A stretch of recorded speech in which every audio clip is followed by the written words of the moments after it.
to take care of vets in the industry and get the vets to call in and ask questions so that they can get those answered right there over the air. So Do you that's have a kind of consistency of that people like? I know some news stations I've watched say traffic on the tens. They'll right. say something like that. So you know that if you look at the clock and it's 9 after, that you're close to being ready to So be there. so in our market, we've found that um, we are consistent. We're always consistent, and we have a manual override or an automatic override at the top of the hour. So at 6:59:50 in the morning, it's going to go to the FCC required statement of what the station's call sign is and where it's based out of. And Right. then at Okay. 7 o'clock, boom, our affiliate news service comes in without any, you can keep talking all you want in that microphone. The only thing going out over the air is that national news. And then So what's your most popular segment typically? One of them, let's say, just out of the many I'm sure you have. I think we get a lot of phone calls from veterans. So when we talk about veteran topics and we have people come on from the Veterans Administration in Delaware, they get lots of questions. In terms of segments, the most popular show that we have in terms of number of phone calls from the community is Your Turn Delmarva, where they come on and we'll pick certain topics. The host will say, "Today we're going to talk about this, this, this, and this," and the callers call in and talk about that. We're a little bit more flexible at the quarter hour breaks. So if you're in the middle of an interview, you've got somebody coming in from outside the radio station and they're a nationally known subject matter, we may let that run a little bit past the quarter hour. Okay. In the mornings, sometimes bottom of the hour may go long because we'll get people to come in. Local politicians will come in, and we're taking phone calls. It's kind of hard to control that time. So So you cover a lot of real estate as right, far as all the yeah. different things that you got to do as a talk station. And if you're just joining us, we had a little abruption in our stream. So if you're just joining us, we're talking about the business of broadcasting, business of podcasting. What are the things that make us successful or that are challenges for running a program? And Mark has been very kind enough to share with us of his two stations, WGMD down in Lewis and WUSX. Do they simulcast at all, or they We run do similar simulcast the programming? local shows, so we refer to the group of stations as the Talk of Delmarva, and the local shows all simulcast, and then most of the national shows are we give people the freedom of choice, so we run Yeah, different shows. exactly. And if you We s think this is a tiny little market, it's part of the Salisbury, Maryland. There are some 42, 43 42 radio stations, yeah. stations that you're competing. I don't even think in LA that there are 42 radio stations. Maybe not even in New York that there are 42 radio stations in the metro rating area. So it's quite a challenge to hold the attention because the number of people might be challenging between a smaller market and a larger market, but the different choices that it breaks into, it's a piece of pie, and you slice that pie into little segments of interest. Back in the old days, that's my old day radio stuff. Remember that I talk about being on WFIL back in the day. There might have been 4 or 5 slices in that pie. Today, what is it, like 20 or 30? Because there's always something specialized that you can either listen to or you can watch on a vodcast or podcast like we do here on YouTube and on the audio. So here's the deal. Part of the challenge of the subject that Alex brought up today, the business of doing podcasts, is that your attention span is so much shorter than it used to be, and your attention to detail. We call it bandwidth sometimes. I only got so much bandwidth to watch all the things that I'm interested in or listen to. How do you stand out among all those things? Alex, do you have any idea how do you manage to stand out? Now, we have a clever name. Does that work? Do you think that gets people's attention, or do we need to go Oh, further I than hope that? so. You do having a good name is definitely important, but I think ultimately you want to make sure that you have a good concept for the show. And also, what's the reason why you're doing this show, right? Yes, consistency is important. You want to show up, whatever schedule you decide you want to do it, whether it's once a week, twice a week, once a month. I don't care what the schedule is, but stick to it because the audience wants to know that if they show up, you're actually going to be there. But I think really ultimately it comes down to what's the content? Why do you want to be there? What do you have to say? And that for me is the most important, but you're right, there are a lot of variables involved here. Obviously, having a good name is part of it. And there's a lot of things that you need to look at. You kind of have to look at it holistically. It's not just any one thing. It's like you said, the names. Our name, The Last Angry DJ, as you can see here on the little thing that's on the screen, doesn't necessarily say what we're all about, but it's at least a interesting name enough that, well, I want to see what this angry DJ has to say. Well, we're not really angry, but we have things that we rant about, and I'm the guy that's ranting about the stuff that I miss from the 70s and 80s, and Alex is a little more in touch with what's going on in the 90s and so on, and Mark is the guy that's got his actual hands on running a ship of radio stations. Did I say ship? I didn't say shit, did I? Ship number of radio stations and what the challenges are. So in our case, we measure our results, the business of podcasting, with the number of subscribers. Well, with all honesty, we're having a hard time getting that subscriber number up. So there's two things we can do about that. One is that I can plead with you, please smash the subscribe button in front of you on your YouTube. It doesn't cost you anything, and it might give you a little bit of pleasure knowing that the host and the co-host of the show and our guest are that much happier. But here's what it does, is it gets us one step closer to being monetizable, which is part of the business of being in a podcast. And the other thing is we get guests a lot quicker and lot higher guests. Now, I can lean on some of my friends in the industry, which I have, to come on the show. It was funny. One of the funniest things is Craig Shoemaker, the comedian who came on the program. He came on, and Craig is national material, and he's got a lot of traction. He's been in movies, and he's a popular comedian in the North American area. And he was like looking down, and he's like, 150 subscribers? Like, what are you doing to me here? So it's like, he was just kidding. So the point of the matter is, how do we get those numbers up? And you do that because Alex is the expert, and we had a long talk about, we had a little come to Jesus meeting. We were talking about how do we enhance our searchability. And that's one of the things. Alex, why don't you explain what SEO and Sure. searchability is for your podcast? Yeah, so we're talking about search engine optimization. So one of the things is, when you decide to be on a platform like YouTube, which is the number one most popular video platform here, you want to make sure that you're doing things that don't go against the grain. So for example, making sure that you're putting keywords in into the metadata of your post, having good descriptions, and also having a good title, which we need to work on as well. So there's a bunch of things What? involved. You What? want to do things that actually the platform rewards, and having, for example, like a generic title. If you don't know what the show is about, for example, like you've never heard of The Last Angry DJ, you don't know what it's about, and you're searching for stuff, if you just see a title that says The Last Angry DJ, it might not really tell you what that episode is about. So you kind of want to know at a glance, what is it that you're getting into, right? So for example, I just think that, for example, today we're talking about the business, right, of doing a show, whether it's doing a podcast, having a YouTube show, having a radio show. We could have that in the title of our episode, which we don't today, and we'll fix that in the future.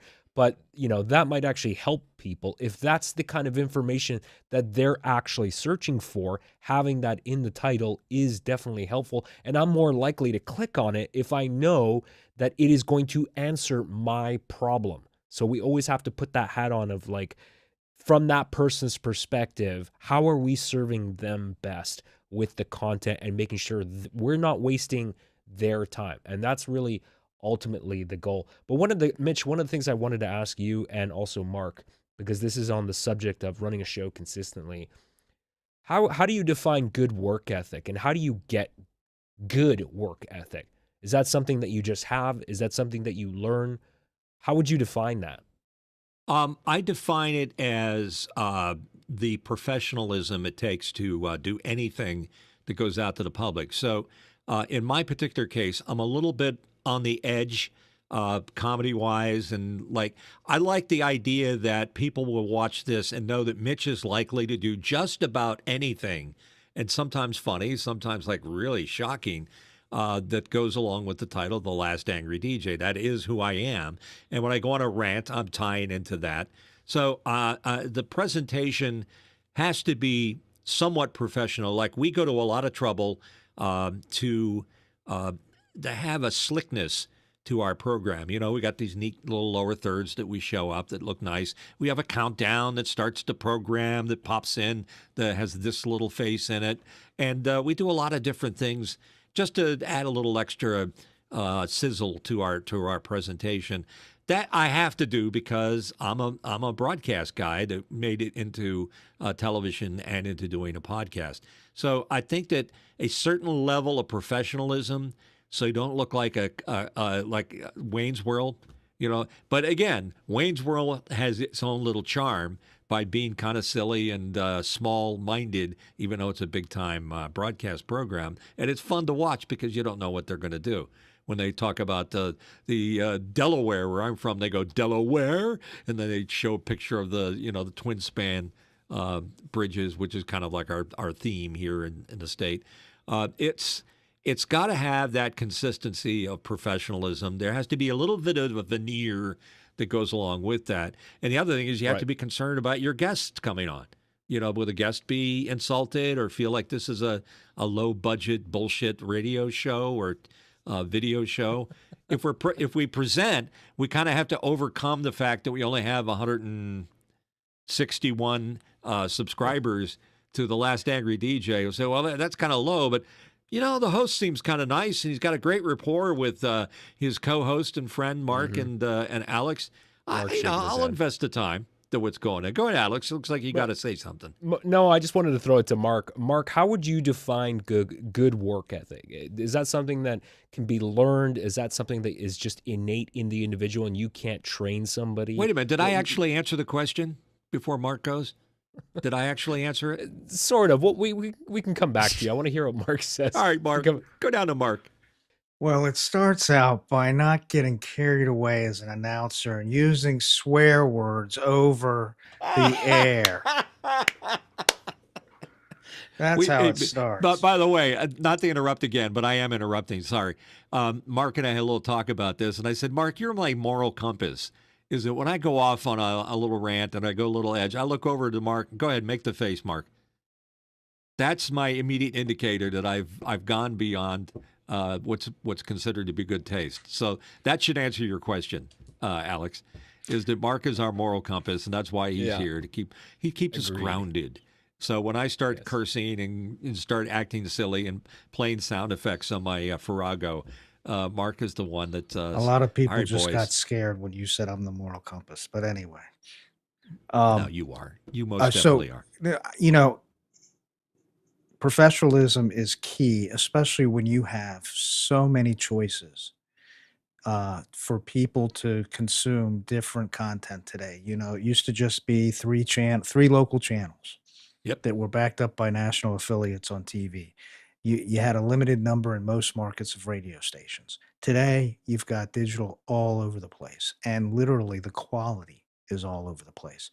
So it's up to those that have been in the broadcasting segment for almost a century now to grab hold of the reins and bring that quality up, because it's going to help people choose the traditional and even the new digital by setting yourself apart and above.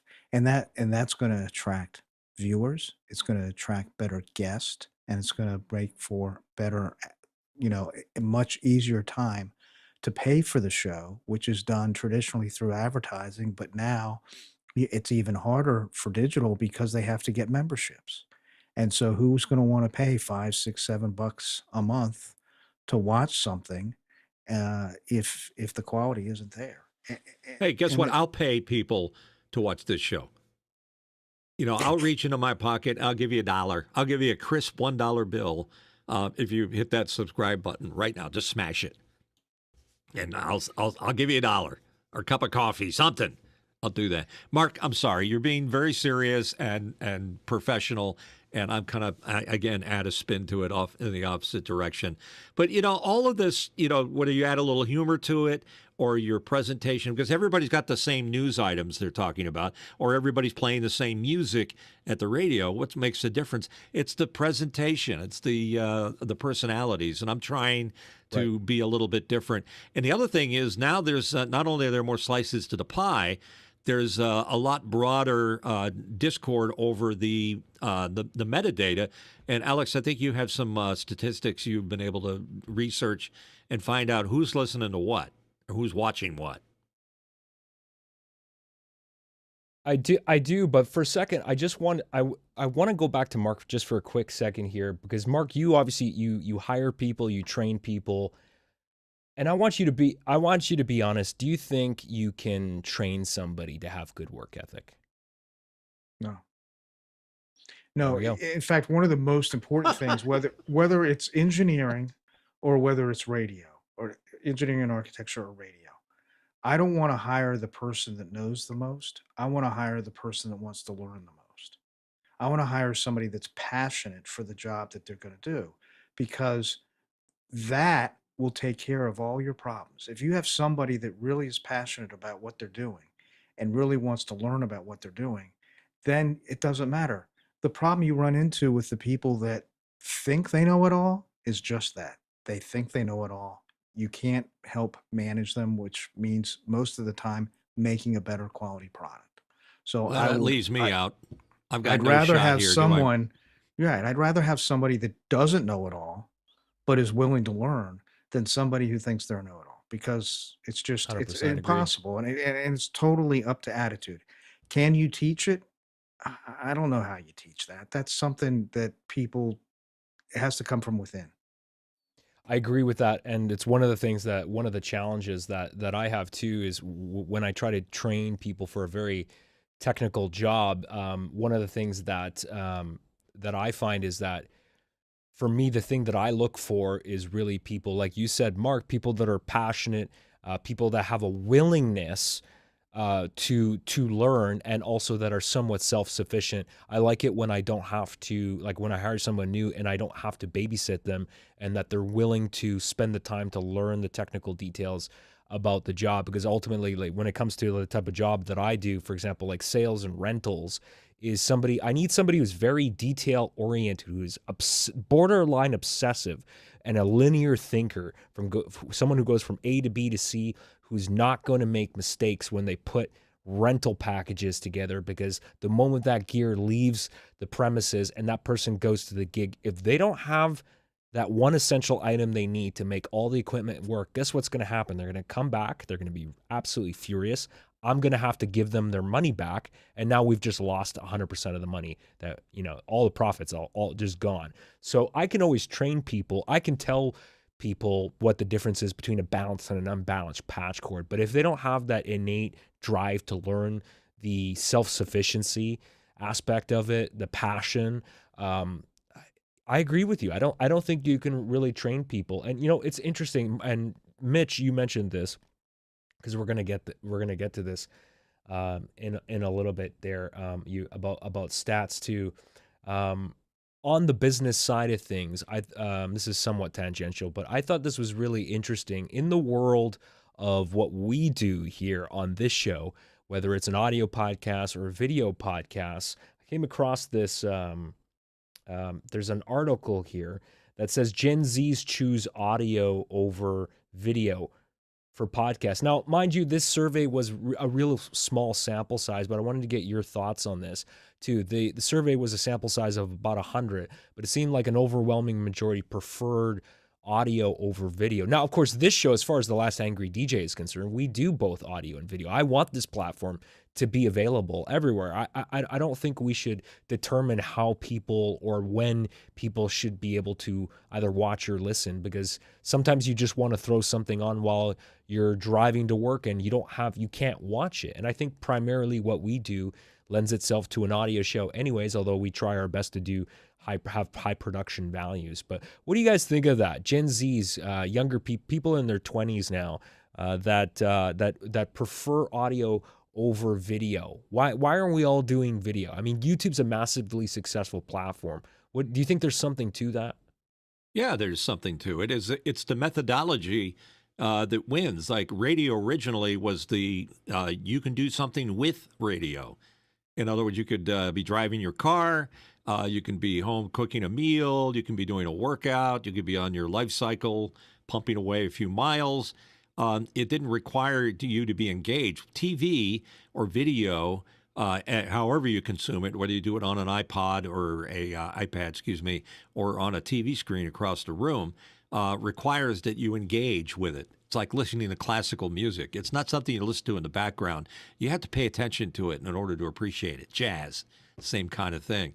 So it's very interesting what's happening because the demographics are moving, the psychographics are moving on a chart to change things. When I was in radio, I had to be a strategic thinker, but it was a lot easier strategy to go after a big segment of the audience. Like we wanted to be number one in women 25 to 55.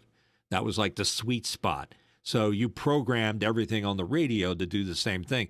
Nowadays, as a podcaster, you really can't be that broad in terms of your the net that you cast out there. You have to be very specific. And the idea that that Alex brings up here is that they're tracking that, and now we know who they are and where they live and how we go after them. That is our big challenge right now with this show: is how do we add more subscribers by going after those people, either with subject matter, presentation, getting rid of the old guy with the crazy the name, Last Angry DJ, or whatever. What do we have to do in order to increase that? And do we want to? Is it better to have a smaller but very loyal and interested and engaged audience than it is to have a Joe Rogan-sized audience out there of everybody? Right. That's the thing. And of course, we'd love to have more people, but we don't. Mark? So this is so interesting because Alex just described something that's passive. Radio as a passive form of entertainment because you don't have to, you can just listen to it. But at the same time, radio is known, at least talk radio, for being very interactive. You take calls. Traditionally, TV never took calls. Radio allows the audience to be interactive. And I think what we're trying to do here is the next generation of radio, whereby using the internet, we are allowing people to ask the questions right to us, and we're answering those questions in real time. So those listening to us now, ask us some questions, and you can become part of an interactive form of entertainment. Yeah, but maybe some people don't want to be interactive. Maybe they're just too busy Well, that's okay. to engage that way. Maybe they just want to consume it as entertainment or information. What do you do then? Well, I that's think, yeah, go go ahead, ahead. Mark. Okay, go I ahead. think it's perfectly fine that you you just use the radio as a passive form, or use any a podcast, whether it's digital, whether it's traditional, you use it as a passive form. But I think what makes it brings it to another level is the fact that it can be active. The other thing to remember is that traditionally shows with video lack the descriptions in them because they're failing over to the video to make those descriptions. So if I have to write an ad, and Mitch probably knows more about this than I do, but if I have to write an ad for radio versus an ad for television or digital that has video associated with it, the video is doing a lot of that descriptive work. In radio, you have to write in a way that brings a picture into the mind of the person. So that may be why people are moving more towards podcast and radio, because of the fact that the writing has to be at a higher level of quality. Yeah, I Well, mean, you're playing theater of the mind, but go ahead, Alex. yeah, absolutely. Theater of the mind. I'm glad where you're going with that because that was what I was always trained in broadcast school. And obviously, just look at the proliferation of fiction-based podcasts. You have all these true crime shows and everything like that, and all these horror podcasts, and they're all very not all, but a lot of them are very well written and very highly produced. There's a level of sheen to them, and they obviously put a lot of work and they hire actors to do these shows. So a lot of people, if you just go to Apple's podcast directory and you look at what the top podcasts are, you will see a lot of true crime podcasts, a lot of horror podcasts, and that's clearly a trend. And people seem to like that stuff. It's entertaining, and you know what? I've been on the receiving end of that. I've listened to a bunch of them, and I've had a great time listening to them. I love that kind of stuff. So, it's really interesting. I like the live aspect of the show. I think there's something to it as well. On demand has its place, certainly. Not everyone. I don't expect everyone to show up every Sunday and carve out time out of their day to be here at 2 p.m. Pacific, 5 p.m. Eastern. But there is something to it, and I think Jerry Hoyle makes a comment too in the chat. He says, "I prefer the live aspect of the show rather than on demand." So that's interesting. I think there's something to that live, like we're all gathering, we're here now Why doing does this. Sherry? Why do you like it live? Is it the chance that something silly might happen? Are you into that? We do keep it real here. So if something crashes and burns, we talk about it. Like the beginning of our show today, we had some kind of a issue. We don't know what it is.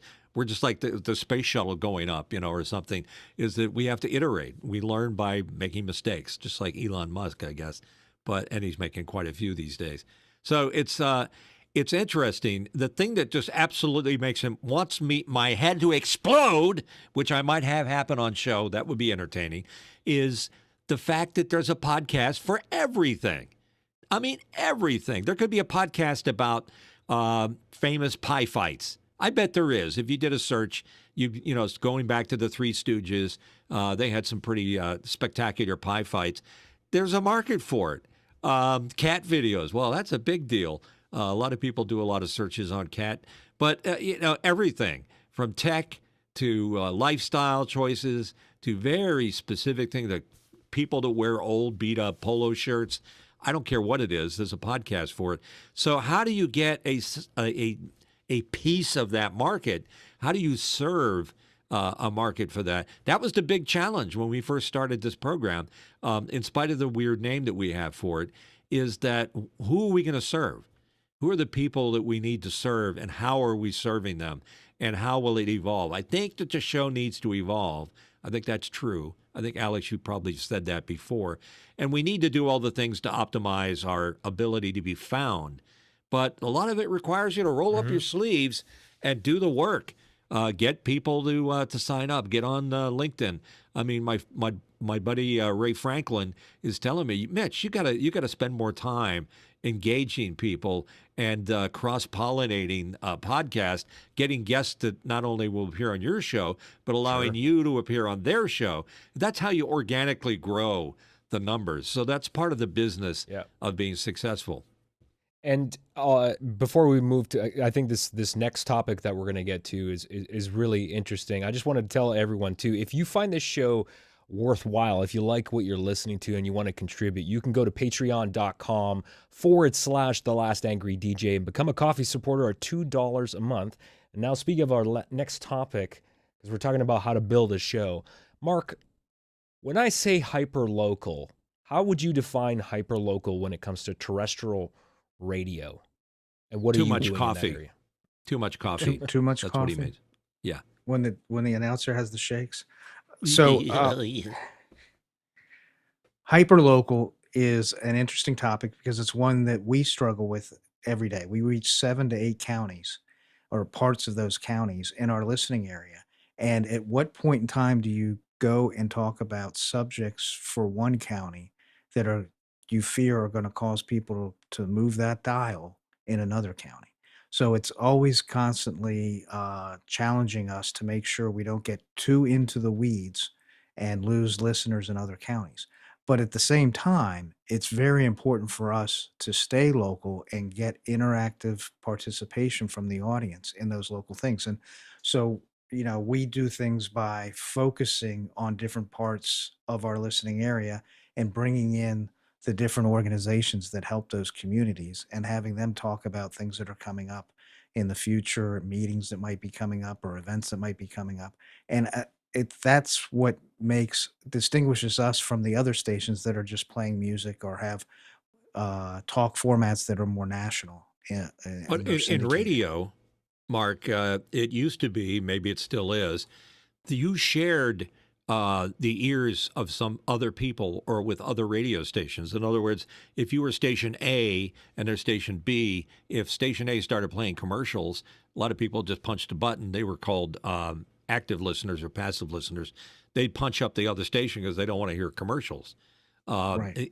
Things are a little bit different today because you're not really sharing. Like we're not sharing time with another station that's doing the Last Angry DJ subject. We're not competing like at that level. We're competing with the whole world of potential listeners out there that have very specific tastes, and it's also on demand. It's not scheduled like radio used to be.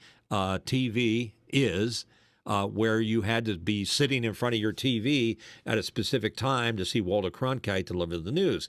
There was no such thing as TiVo and DirecTV and things like that, and you couldn't see Walter Cronkite on YouTube right after he did his broadcast.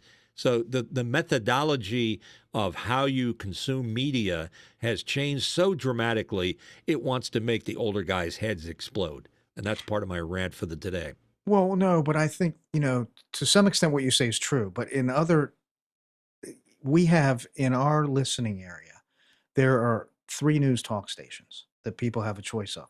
So if our topic gets boring, people are off to the other station to see what they're playing, and then maybe the 3rd station to see what it's playing. So you do have to be aware of what those interests are and what the hot topics are to really keep people focused on listening to the topics you're talking about, and part of that is making it as interactive as possible by letting people kinda come in and talk to you and have some way for them to communicate with you, whether that's traditionally calling up on the telephone or utilizing these services we're using with chat and such.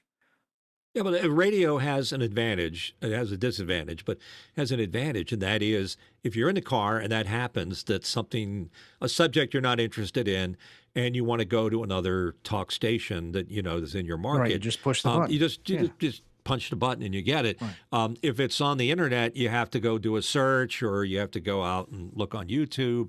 It's a little more effort you have to invest to be able to get something along the same lines.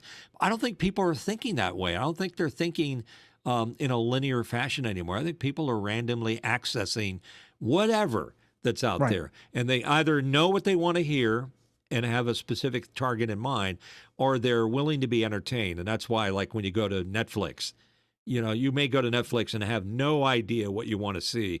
Maybe you just want to see a movie. Now you got to dig through thousands. You might spend 30 minutes staring at descriptions of shows you may or may not want to look at. So radio's got a little different edge on that because it's so predictable and so easy to consume that media, especially if they know where you are on the dial. And I keep visualizing a push button. It's not like that anymore. You have a preset, or you just twist a knob and it jumps to the other stations you have. How do you deal with that methodology? You're straddling terrestrial radio and digital all at the same time. Two different methodologies, two different ways, two different audiences in some cases. That's a big piece of business Yeah, there. it's a challenge, I'll be honest with you, but I think we utilize them as tools. So whenever we are on the radio and we have something that we're going to talk about, we will add things to all the forms of social media. So whether it's Facebook or our website or any Instagram or something like that, there are multiple ways that we're pushing that information out. And for instance, if we post a story to our website, it's automatically being sent out to the different platforms that make up social media so that we're reaching more than just one audience. We're reaching a lot of different audiences. And if you look at our Facebook page, it has a lot of traffic on it and a lot of people are being interactive on it and talking about what's going on the radio station. So it's it is the ability to use all those tools at once, all coming back to the website and the radio station that enable you to get your message out further and get the message of your advertisers out further. I've got a challenge to our viewers and listeners right now, and that is, how do you consume media? In other words, what is your regular routine? Like when you get up in the morning and you go through the day, But driving to work, do you listen to podcasts? Do you listen to audiobooks? Do you watch YouTube when you're at home? How do you consume media, and how do you drive through that?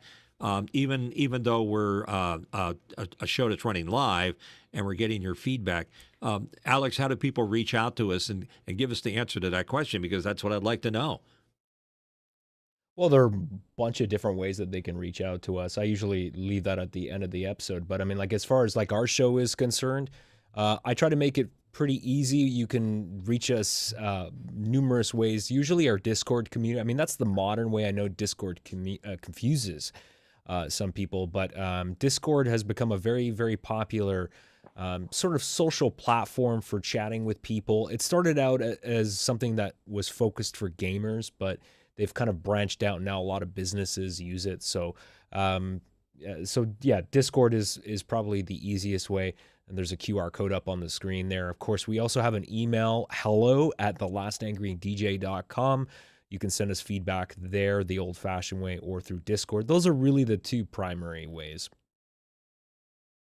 All right, so reaching out, letting us know helps us because, again, we just want to adjust our programming and content and guests based on your interest because this is a two-way street.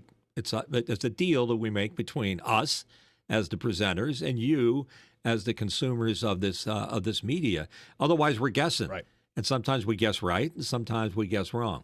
Well, Alex or well, Mark, do you have some well, questions you no. want to ask? I mean, this is perfect for those people who are watching the show right now. John Idelson, Steven Stryker.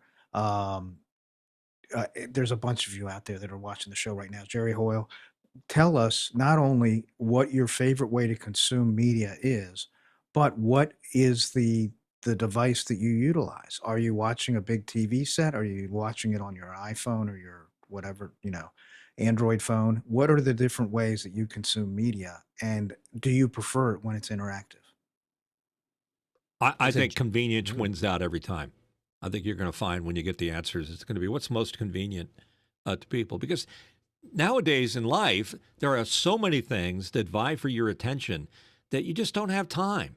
I don't have time to noodle through Netflix anymore. If there's a show that yeah. somehow I've heard about, then I'll go looking to see what it is. Like I wanted to see reruns of Space 1999 from the early 70s.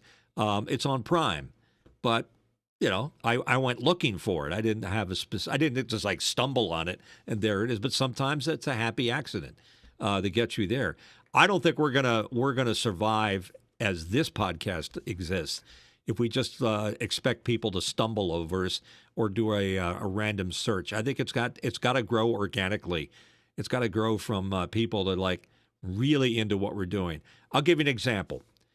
If you haven't heard about this guy, I've mentioned him before. His name is Rick Beato, and he has a show where he talks to musicians that we all know, going back to the Beatles and before. And he's a brilliant interviewer, and he's a musician and a teacher, and he does such a wonderful way of interviewing these people. I had no idea that I want to be a consumer of Rick Beato's material, but somebody brought it up on one of our shows, and I checked him out until I finally knew how to pronounce his name. And now I'm hooked. I'm totally into it. Is that the way we are? Somebody's going to say, that Last Angry DJ, they're so brilliant and the things they talk about is so good and so eye-opening and so on target that I'm going to tell 10 of my friends about it. I don't think we're quite there yet. I think we're Well, working at it.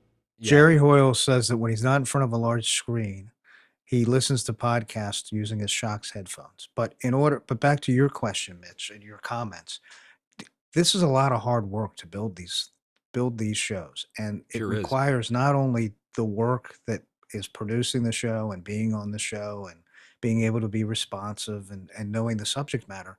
It takes a ton of social media promotion to get out to people and let them know the show's there.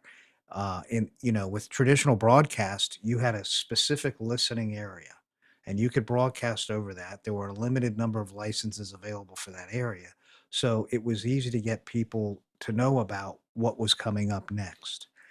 Today, you don't have that limitation of geography, and with the digital media, you're going out all over the whole world. So in order to get people to get you noticed with people, you gotta use all the tools there are, and that means going out and posting, comments in social media that Right. promote your show.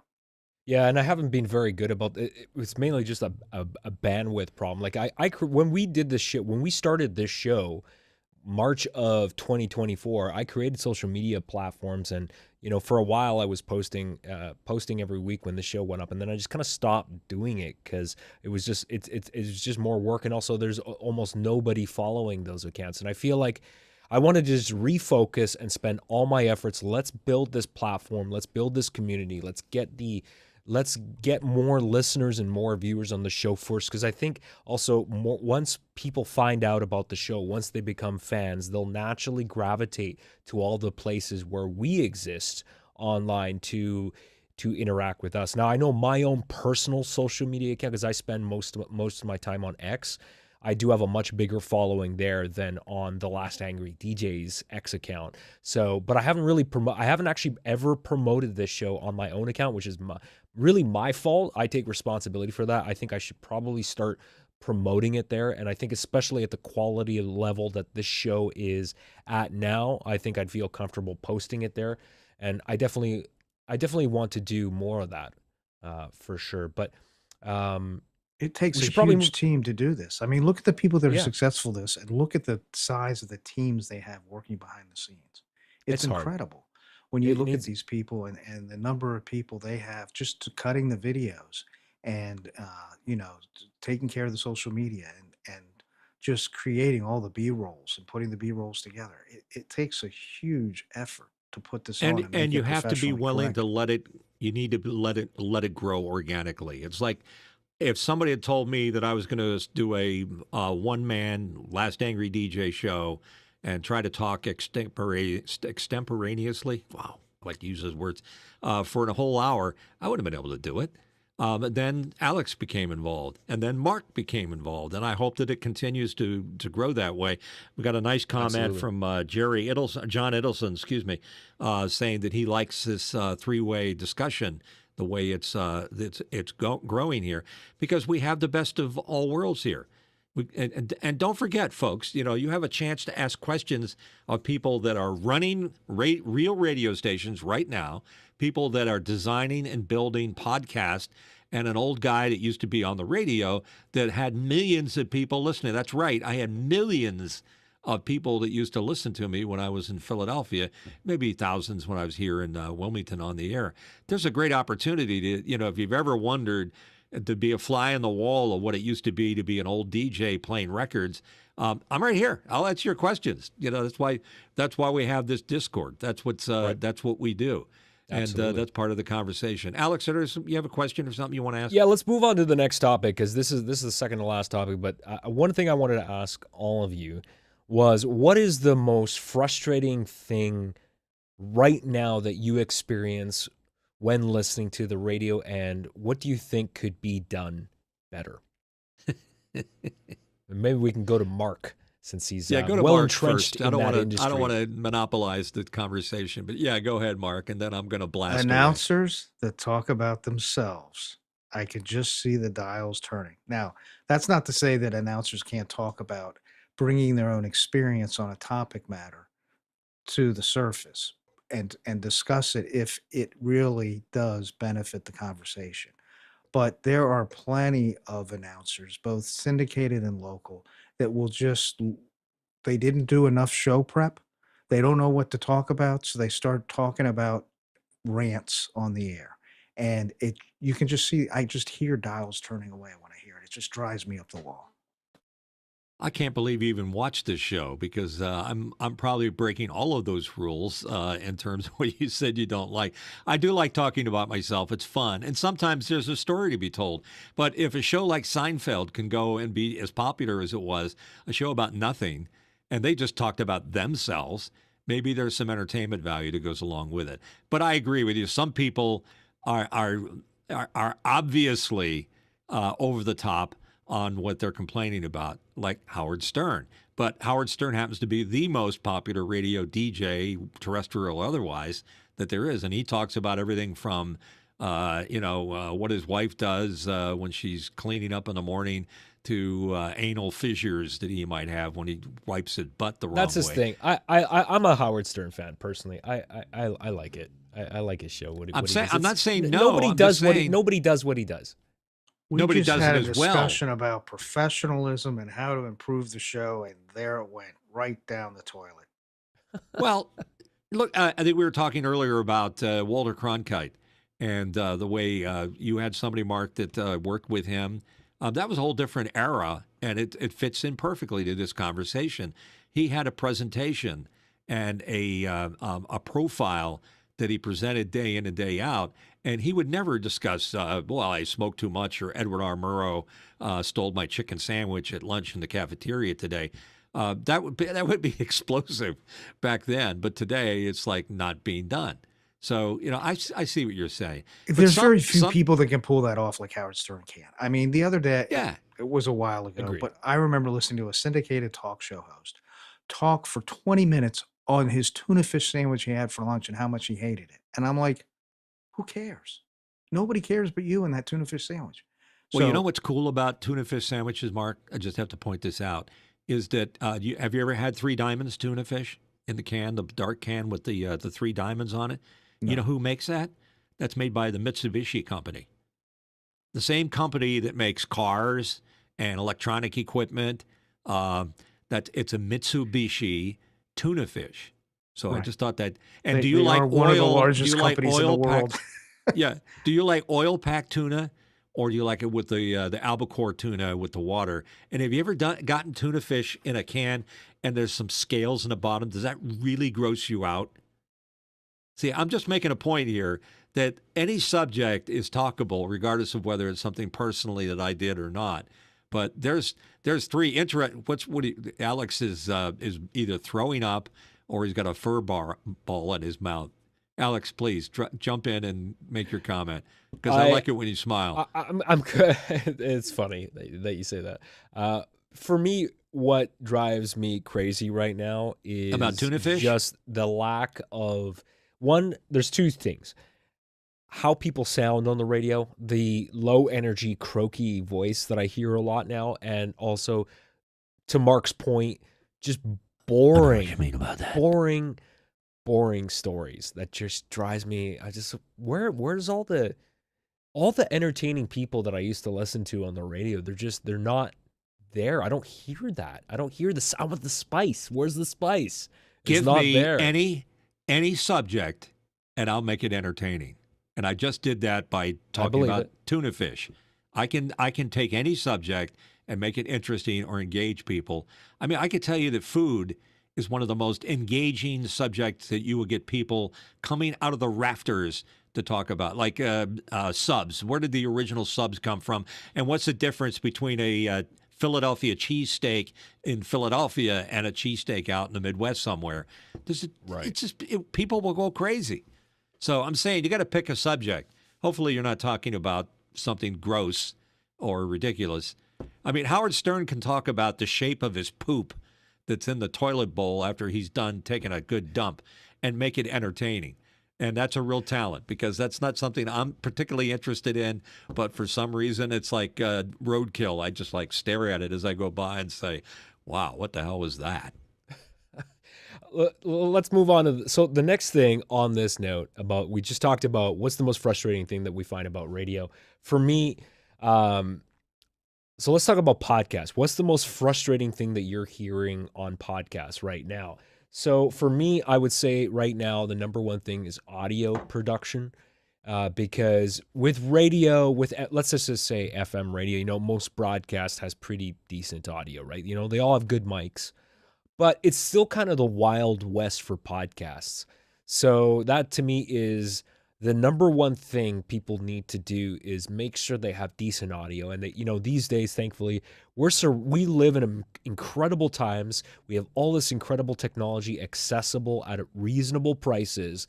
There is no excuse to have bad audio. And I still hear it all the time, because I get a lot of people. I mean, I don't listen to any of them, but when people consult with me and they send me samples of their podcasts, I listen to it. That's the number one thing that I see. And the number one thing I'm working on with people is to improve the audio of their podcast, and I'm still stunned. I'm stunned by this every day of how It's people manage to stunning. put shows together with bad audio. And there's some, I will say, there are some things that complicate things, because with remote participants, unless you have the luxury of having people in a studio where you can have them there in person on a microphone, it's really hard, because a lot of people will come in on Zoom, on their laptop with the built-in mic, and they're in a room that sounds really echoey and it doesn't sound really good. There's very limited control that you have over that, and I get that, but also I think a lot of people don't know how to do remote production, and that's another challenge. And I don't really have an answer to that other than spend the time to try to learn how to do it right.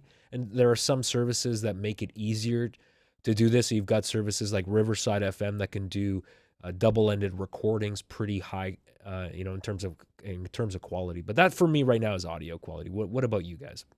Yeah, I go with you on that. I mean, it's the first thing that you check, particularly in our line of work.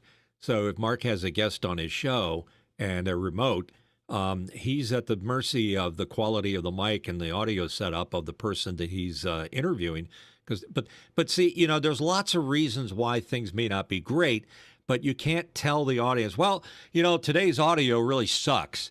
And it's not our fault, but it's the fault of the our guest who's coming in here, who's got a cheap ass microphone because he doesn't want to spend more than $30, and he's got an old Heil or something that's bouncing around. It's a thing that's our personal preferences. I have to honestly give credit to where credit is due to Office Hours Global, which is a program that a lot of us are associated with. I'm not doing it so much anymore. I don't have the time for it. But notwithstanding that, I respect the fact that they held us to a completely different standard. And the creator of the show, Alex Lindsay, was extremely critical of everything from the sound to your lighting to the camera you used, and they dedicate themselves to improving that on a day-to-day basis. And the results of that are what you see in front of you. We're all graduates of the Office Hours School of what looks good and what sounds good, and the results are here. But the problem is that people don't know. It's like the emperor's new clothing, is that most of the guests that I've had on this show, they've been okay, but they think that their new MacBook is the cat's meow as far as the quality of video and sound, and it's not. It's not the best way to do it. The best way is with a dedicated microphone or a wired internet connection instead of a Wi-Fi connection. Wi-Fi is everywhere. Well, why wouldn't I want to use it? We live in the day of that's good enough, and that's a problem for everything, not just doing podcasts. So. Yeah. I salute you for wanting to have the quality there. And Alex does hold the torch for quality on this show. He insists now that when I have a guest come on, that I know I'm letting a little baseball magic here. It's a curse, Insists that Mitch. It's a curse. that I interview these people and talk to them about the quality of the equipment they're using before we do the show. A lot of times I get a hint because I've talked to him about coming on the show, but Alex wants me to do a very specific, what do they call it, ruthless review of their setup. No, that's not what I'm saying. Well, it's kind of No. hard to talk somebody into coming on the show, and now I'm going to criticize the quality of their microphone. No, and what it's about being gentle. I'm asking you to liaise with our guests. You and see to anything in this gently- body that says liaise or be quality? I know you can do it. You can do it if you put your mind to it, Mitch. I believe in you. I have faith I in you. I know respect you that. can do it. I respect the hell out of Alex for wanting to have that quality, and he does hold a candle to it. And I listen to him. I respect that level of quality. Mark, you got to have the same issue when you bring your guest in. If they're coming in virtually, how do you tell them? Well, don't come on because that's really bad audio. Do you sick Walt on them? No, we don't sick water on them. We do have the advantage of having a lot of guests that are on TV. They come on the radio show, and they There's come bad in over TV audio Zoom. and video too. And no, but you're right. So if I'll sometimes try and say, hey, and this is all stuff I learned from Office Hours. I didn't know it before joining Office Hours, but just bringing people in and framing them up and listening to the audio and putting them on meters. And sometimes you'll get somebody who comes in and you'll try and improve the quality of that they're presenting themselves in, because in all honesty, it's them presenting themselves to the public. And you'll say something, they'll say, "Oh, no, no, that's okay. I do this all the time." And you're like, you just sink because you're like, nothing you say at that point is going to improve the situation. But I did want to say hello to some of the people out there. John Preto's out there. We see Hey, John. John Edelson, Ray Franklin, Chad Lafarge is out there. So we have a lot of people that are coming on and talking to us. And yes, someone did say that they think Mark is reconsidering being on the show after some of the things that have been said here today. And yes, I am reconsidering being on this show. And look what Chad has in there as a comment. Again, these are a lot of our office hours friends, but Chad Lafarge is saying that he would send a kit to people. I think Alex Lindsay talked about doing that too. We don't have the money to do that. We don't have. But what he's saying, no, but what's interesting is he says that they would do a check a week ahead of time, which is what I'm trying to ask Mitch to do, because it's hard for me to do it because I got like 2.5 jobs that I'm working right now, so it's really tough to do. But that would be so nice when I get one of that. my showbiz friends on, I got to critique their a week in advance video minimum. Yeah, a week in advance. Okay, let's see if that happens. I'd be willing to send. If the guest is important enough, like I would be willing to spend some money to like if they're gonna come in on Wi-Fi, I would much rather just give them an Amazon gift card and we can ship them however long of a network cable it takes to get from their switch to the. I'll ship them 150-foot Cat 5 cable if that's what it takes just to get on wired, because it does make a difference. I know Chad Maybe knows. A 3-mile Chad, Cat wired 5. internet makes a difference, so you know what I'm talking about here. Yeah, from Western Canada, wherever you are, we'll send you an Ethernet cable long enough. That's all the way from right. Port Coquitlam. I'm gonna roll. Once the tariffs go through, that's going to cost you about $1,000 for a 100-foot, Cat 5 cable. Yeah. Anyhow, not to rub anything. How many feet? What is with all the Canadian bashing lately? I just don't buy into it. So I just want you to know, I love my Canadian brothers and sisters. Yeah. Mitch, how many kilometers? We should look that up. How many kilometers is it from Delaware to Port Coquitlam, BC, Canada? How long of an I don't do Ethernet metric, cable? so give me English. How many feet measurement. of Cat 5 cable do we need to reach? It's about 2,500 miles. Well, we need get fiber all the way out there, and you need some boosters in it along the way. Yeah, Chad I would rather use Starlink. Get Starlink to be able to get it. You get Elon Musk involved. Starlink is very, very expensive. Have you seen how much they charge for that thing? It's like flying on Spirit Airlines. They charge you for extras for everything. Carry on, bad language. They fine you for bad language. The business license, we had it for a couple months, was $500 a month. And our problem was that there's something about Starlink and Zoom that and I don't know the technical aspects of it, but it just doesn't work very well. And the other thing is, getting back to the subject of the show, having, decent quality, and I'd say we have a little bit above decent quality presentation of our show. Does that attract viewers? Does it help people want to watch longer? I would say yes. If you're like consuming media on your big TV in your media room on YouTube, if it's really crappy or video, you're not going to watch it. And with all due respect to your Canadian at CFox friend, what was his name, the DJ? Larry Hennessy. Larry Hennessy. That is the worst looking video I've ever seen, and it's not all his fault. No, we'll have. You know what? Next time I want to bring him back. I was thinking of having him back. We could have a microphone show because he's got a bit of a microphone museum, and I think if we have him back and do another show with him, we'll give him a little. I'll go over there and we'll set up a little kit with lights and a better camera for sure. Yeah, help him out. I mean, it's because first of all, he's one of the best guests we've ever had on. And he's a very interesting person, so let's give him his due. But the problem is that there is, even our show, when we were iterating through the early ages of The Last Angry DJ, we had some pretty shitty looking video and audio. We had our share of problems, but we've Yeah, reached this level. So again, how do we take it to the next level? Where can we go from here? What's the next big thing for podcasting? Because we've got good sound, we've got good video. I guess I look pretty good. Whatever you're doing to massage the encoding to get it up on YouTube, Alex, it looks spectacular. It's Oh about yeah. as good a show as I've seen. Yeah, it's because we're pushing out.